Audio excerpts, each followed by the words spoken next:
Hello, everyone, and welcome to another episode of The Powerful Man Show. I am your host, Doug Holt, with my co-host, Tim, the Powerful Man Matthews. What's going on, bro? Yeah, I'm doing well. Do you know what? Yesterday, I spent about 4 hours reorganizing my Google Calendar, and it That just sounds felt exciting. incredible. It did. It's created so much space. So much space. Because obviously, as organizations evolve, roles evolve, right? Although your roles just kind of stayed the same. But my role just tends to evolve. Yeah, you laugh. So obviously with that comes a different mode of operating, right? So for the past few weeks, I've felt a bit, just inconsistent, and I've felt myself falling victim to my mindset a little bit. Different to where I'm usually at, right?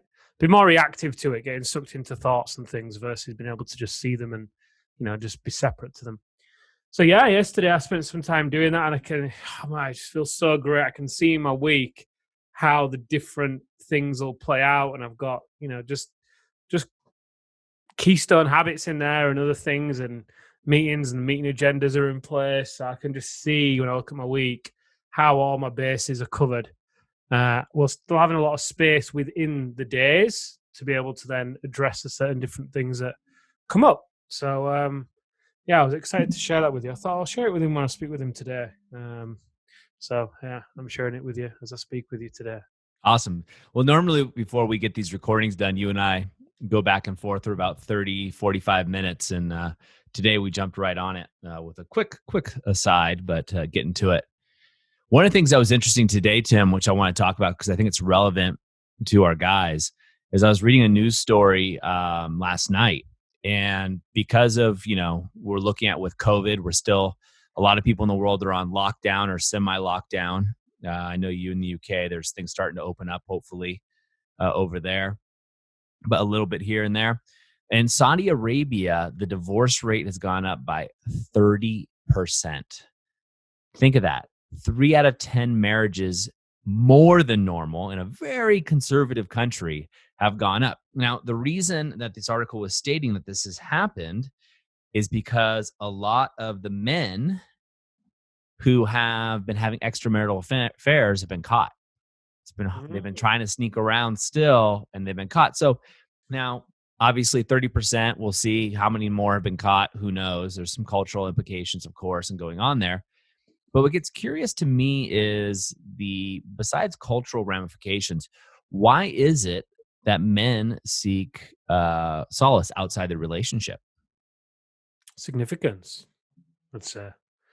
Going to this woman who doesn't know anything really about you apart from what you portray, and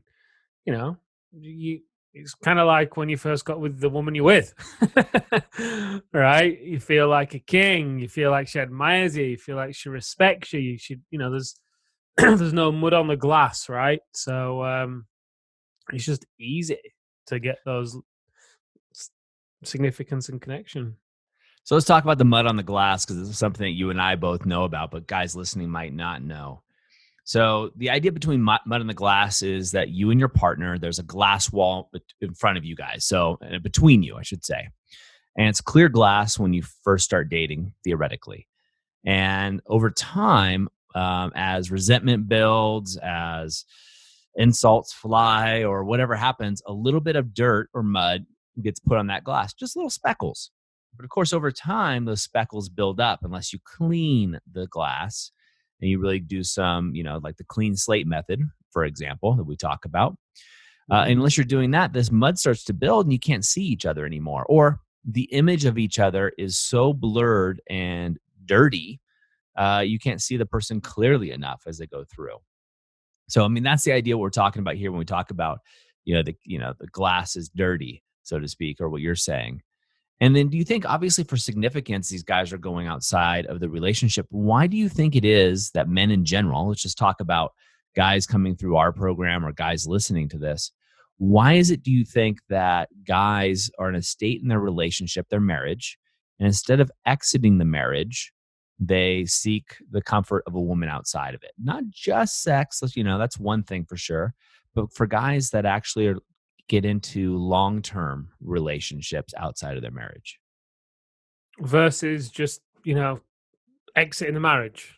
Yeah. So yeah, I guess my question is, for you, and I have my opinion as well, but I think this would be relevant to the audience. So guys that, it's not just on a road trip or a business trip, have sex with a girl at the hotel bar, but got men that have long-term relationships, let's say a year plus, with another woman while still staying married. And the question is, why don't they just end the marriage? Yeah. Or why do you think they do that? Oh, why do you think they do that?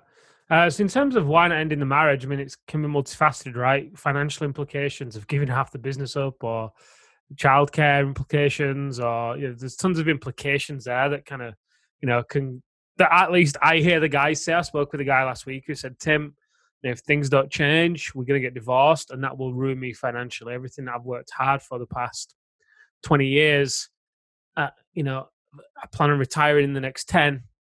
That plan will change. So there's major implications there, along with obviously kids and holiday seasons and all that kind of stuff. But in terms of why they then seek it outside, when I used to do it, and I wasn't married, I mean, I was in committed relationships. When I used to do it, it came from a place of inadequacy. I Mm, did it in order to, because I'd then go after the girls that, not go after. Well, yeah, I guess I would. That a lot of the guys wanted, right? And the guys knew that I had a part. Even the girls knew that I had a girlfriend. Not all of them, but most of them. And I did it from a place of insecurity, wanting to prove that I could, wanting to be the man and all that kind of stuff. Obviously, I got excitement from the chase. It was definitely exciting. It didn't feel good. That excitement came with a lot of guilt and shame. But underneath that, back then, and I didn't realize it at the time, but the biggest piece of it was just a feeling of inadequacy that I was trying to fill. And I think it's true for the guys that come to us that are doing the same. These guys go out there and they thought that the way to be able to come home on an evening and walk through the door and have the wife just admire them and respect them was dependent on how much money they made. But it isn't, right? It's got something to do with it, but it's definitely not the first and foremost piece that a woman requires in order to look at her man in that way. So I think for these guys, as they go out there and the alpha in business and they slaying the dragon every day, and they come home and they end up kind of being this submissive guy at home for the most part because they're drained, which then turns the woman off. And as this then happens day after day, week after week, year after year, and the sex just starts to go down and becomes less and less frequent, and obviously sex is a big piece of where men feel connected and loved, right? Through sex and physical touch. That's typically men's primary modes of feeling loved. So as that starts to go down, they're in this relationship where they feel like they are doing everything to provide. And they don't understand why there's arguments and there's no sex, and they almost feel very alone. They feel isolated in this relationship. And I know women, it's ironic because women feel the same, right? Women, I think both men and women go outside of the marriage for the same reasons, for that feeling of connection and security. So yeah, then, they continue having this relationship with this woman for a year outside of the marriage, and they're getting those needs met, right? Because, there's a lot of things that don't get brought into that relationship that make it much easier to be able to get those feelings of admiration and respect and closeness, and obviously sex, because it's all new again, right? So even from the chemicals in the brain to everything that creates that newness and that connection and that excitement. But it's all, it reminds me of a guy that was on his fifth marriage when he applied for the program. And every time he got to a certain point in the relationship that he never could get beyond, at which point he'd exit and go to the next one. And he spent like $1 million on divorces until he realized, oh wait, I think it's me. I think there's a point at which I reach where I just stop and basically escape because I don't want to face what is in front of me. So yeah, a bit long-winded, but that's what I'd say. No, it's all good. I think also for the guys that, that go into the long-term relationships, they're obviously getting needs met otherwise, right? So, this is where it becomes different to me from the guys that I've worked with through the Powerful Man, and just guys I know, business owners, that end up having a long-term affair is, there's something within that other relationship that they're not getting from their partner. And what I typically hear from guys is, oh, my wife and I have turned into roommates, right? They get out of bed, they don't want to talk, they might take care of the kids, and they can't wait to get out of the house. Like they're just like, oh, can't wait to get out of the house. And that's where the excitement and the newness and the freshness is they discover this new relationship and their needs are being met in different ways from this other woman, right? So there's other things that she's providing.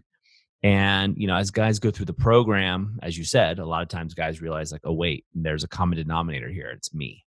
And I think it becomes easy to create a story about our partner, about what she's doing or not doing, right? Without actually taking the effort to get to know her again. And that's what common thread that I see. And I was going through a text message back and forth with one of the guys that's in the program right now this morning. And one of the things that's really interesting is we forget that our partner has changed, right? We change over time, right? Guys listening to the show, obviously you're into, personal and business development. You're on a quest to be a better man. What's to say that your wife isn't on a similar quest or doing something different, right? What is she reading? What is she listening to? What is she talking to her friends about? Is it the same things that she was doing 5 years ago? And my hope for you men listening to this is that you're not doing the same thing you were doing 5 years ago. Exactly. Right. Your tastes have probably changed. Your taste in music may have changed, shows, programs, things you're reading, business. You've become a different man and you've grown apart because you and your partner may not have shared those things. And so it becomes easy, as you were saying, Tim, as you meet somebody else, you kind of come with a fresh slate, so to speak, or a mask, and you can pretend or showcase who you are now without the fear of being this new evolved man in a new role and trying to explain to your partner, hey, I've changed, I'm putting my foot down or something else. So I think it becomes the path of least resistance. And that's why a lot of guys, have this situation.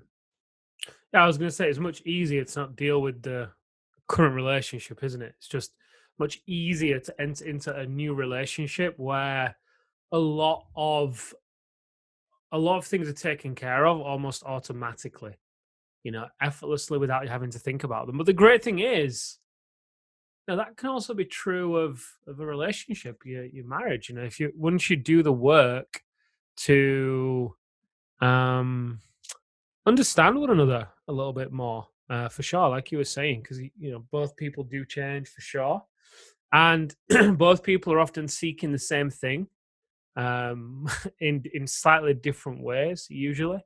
And when you understand what's going on, and you're able to create a space where both of you feel emotionally seen and heard, and you are willing, like for example, as you know, Amelia and I are on another 30-day of no sex challenge, which is great fun. And the idea of it is that we also have been asked to spend 15 minutes every day naked with one another in bed. So, the point of that is, in previously, when we've been asked to do this, it's like, well, I just don't feel like Amelia wants to do it, for whatever reason. She's like, well, I don't want it to feel like has to lead to sex, but she has her reasons, I have mine. So anyway, the point of it is that it's not about whether what I think about Amelia, whether she'll show up or not. All that I can do is be committed to the relationship by showing up on time, in bed, naked for that 15 minutes. And whether she chooses to be there or not, that's her choice, right? And it's kind of the same thing with the long-term relationship. All you can do is play your side. And if you know that you're doing your best to lean in and get to know your wife and deepen the relationship and be vulnerable with your own needs as well, because it does take a level of vulnerability, and continue to invest in yourself as a man. That's a big piece of this. Hence, the live as a king system, right? One of the biggest shifts that we see for the men is when they start being the alpha at home as well. That doesn't mean they start beating the chest and being a tyrant, they just really start leading themselves and they become attractive and desirable again. So yeah, you can only do your side, right? There's maybe the wife doesn't want to do that, but unless you're fully take playing your role and doing it fully, and I really, unless you do the work, you're just going to repeat the pattern. Even in this new relationship, right? Gets to a year in, probably 6 months in, you're going to start noticing the cracks. You're going to start seeing things, at which point you've then got two relationships with cracks in, twice the stress, and then you've got the fear and the fear really of holy shit, I hope this doesn't come out. Then having to apologize to everybody and all the rest of it. It's much easier in the first instance to just, do the work. So let's talk to a couple of the guys that might be on the verge, right? I know there's a couple of guys listening to this right now. As a gentleman I was texting this morning who's kind of like, hey, I got 1 foot out the door, right? And 1 foot almost creeping into that other door of the other woman. So what are some things, let's go back and forth and exchange a couple ideas so we can leave the guys with some action items. What are a couple things, maybe 2 or 3, that these guys can do right now, Tim, to, kind of reignite that relationship they have with their spouse? Well, I'm just going to obviously say go through the tools in the system, right? Because they work. So the first thing is that live as a king system, which really, in essence, is about these guys starting to take ownership for themselves. So they have something left when they walk through the door in an evening. And they're starting to fill their cup again, realizing their desires and having time for themselves and dressing well and looking good and investing in their health and just being the guy that the wife married. Do it for themselves, if not, for the marriage. And the second thing would be to create a space where your wife can empty her basket, like we talked about, right, in the hidden motives technique.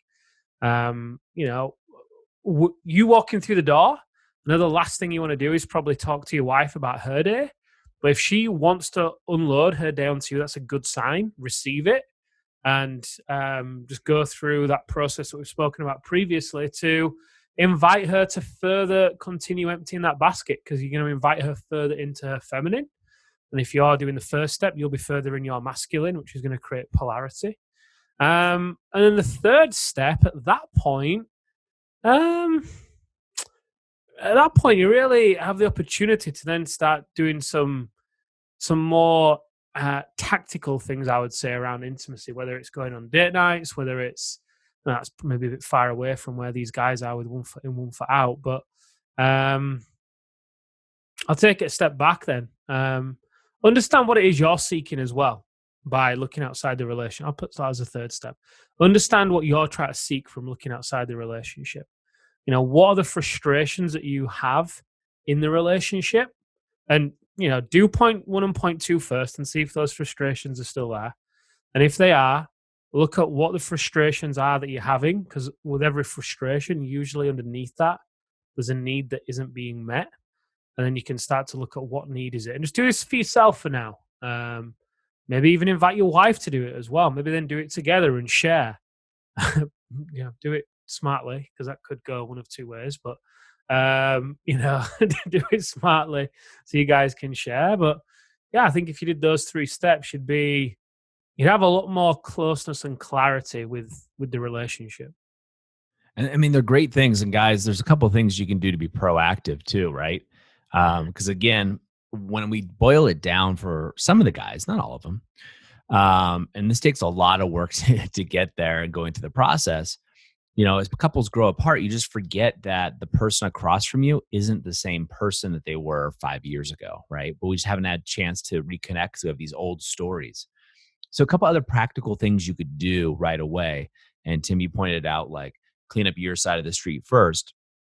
But something I do on a regular basis is I find out what books my wife is reading, and I try to read through them. Right? Some of them aren't interesting to me at all, but maybe I'll read the summary. I'll read a little bits and pieces of it, because that gives me a clue as to what she's interested in, right? And what I know the books that I'm listening to affect me and influence me and my thoughts, and it also shows my pattern.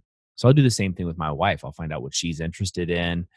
Right now, it's all autobiographies of powerful women, which is kind of cool. Before that was toddler sleep, which I tell you what, I skipped through that. But you want to figure out what's going on and what are those changes. And then another thing that I think is really great, and this is something I got from you a couple of years ago, Tim, is sit down with your wife and just have a conversation at night of, what are the wins? What are the losses? How was her day? And going through that. And then lastly, ask her what a love tank is. And it's a weird question, I know, but the idea behind it is on a scale of 1 to 10, how full is your love tank? How full is your feeling of love? Now, it doesn't have to be love for me, right? Or you in this case, but it can be love in general, love from the kids, what have you. This will give you a barometer of where your wife's at. She might say, I'm a 9. That's phenomenal. But she might also say, I'm a 2, right? I'm at the end of my rope and you didn't know. So it's a great way to start conversations and just doing a little check-in. In business, we check in with our KPIs or key performance indicators or, other metrics that we're utilizing for our business. Where are we in business? Where's that road? How are sales doing? What's operations doing, et cetera? Or OKRs, whatever it may be for you and your business. But you want to make sure you're doing that in your important relationships, right? Your kids, your spouse, right? Is what we're talking about now. So I think these are really good ways of reigniting and seeing where that person is, what their interests are, what their passions are. Because especially guys with kids, it's easy to get lost in the day to day of you take the kids, you Mm. take them to soccer practice, you take them to school, you make lunches, etc., and you almost become like business associates and roommates rather than lovers. So you want to make sure you're obviously reigniting that relationship. Mm. It's interesting. Amelia and I are having a conversation the other day. I posted this in the Brotherhood today, in fact. I don't know if you saw it. But we were talking about the future, and neither of us really enjoy cooking a great deal. I mean, I feel like it's something I could get into. And if my meals were prepared for me, I'd definitely not miss cooking, put it that way. So anyway, point being is we were talking about the idea of, well, how much would it cost to, have your meals prepared for you? Not just like, these meal prep services, but, properly. Anyway, we came across this job position for this woman who was a cook, had nutrition qualifications and things, would do all the food shopping, was a house manager, was also a nanny. And I worked it out. I was like, okay, well, how much time do I spend each week making sure bills are paid, doing food shopping, cooking meals? How many conversations do Amelia and I have about, when can I go walk the dogs? When can I do this? Because, we have dogs that are reactive, so they take looking after like in a different way than, just non-reactive dogs do, put it that way. So point being is, I figured it was about 10 hours per week, and not counting the mental load of everything else as well that can then have a toll, right? And I calculated that if I could pay that person, if that person was like £50 an hour, let's say, £500 a week, £2,000 a month, then that would be a worthwhile investment just to get them to do those few things for that amount of time in the week. And then we started to just think about the possibilities of when we have kids and just being able to wake up and then actually exercise together without one of us doing it, one of us not, because we had childcare, and then even being able to get a shower, right? Other little bits and pieces. And I think this particular job position for this particular one was about 3,000 a month. And I just thought, wow, what a great investment that could be. For that 3,000 a month, if that was to free up so much space between Amelia and I, or you and your partner, to be able to then focus so much more of your attention on doing the things that you both really enjoy, either with the kids or with one another. I mean, imagine the difference that could have on a relationship. This whole conversation of straying outside the relationship, I think, would probably be the instance of it or inclination of it for some men would probably go down. The possibility of divorce, I imagine, would go down. 3,000 a month, if someone does get divorced, they're probably going to be paying more than that anyway, in child support and other bits and pieces and all the rest of it. So I know it's a little bit of a tangent, but when you said about roles there, I think having something like that in place really helps solidify particular, not roles, but remembering the purpose of the relationship, right? Making sure the relationship remains a sacred space rather than the relationship becoming a roommate situation and not getting any attention because the attention's going elsewhere and you're too drained to give it any. But anyway, just amusing of her and I's the other night. That was before the sex ban came in, by the way. Yep. Also spoken from a guy who doesn't have kids. Very true. Very true.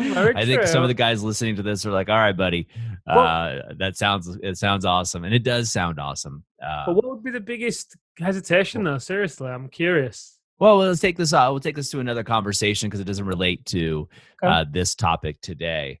But guys, hopefully, the message here is really looking at, what your reasonings are in your side of the street, and how things are actually being cleaned up or not being cleaned up, and what to do. And if you really are interested in, reigniting your relationship and reigniting that passion, go ahead and grab our Reignite cheat sheet. It's a free resource we have for men coming through. Just go to thepowerfulman.com/bonus. That's thepowerfulman.com/bonus and grab the Reignite cheat sheet because it's really applicable to what we're talking about today. If you haven't seen that already, it's something that could really change your relationship. All right, gentlemen, that's it for us today on another episode of The Powerful Man Show, and we'll see you next time.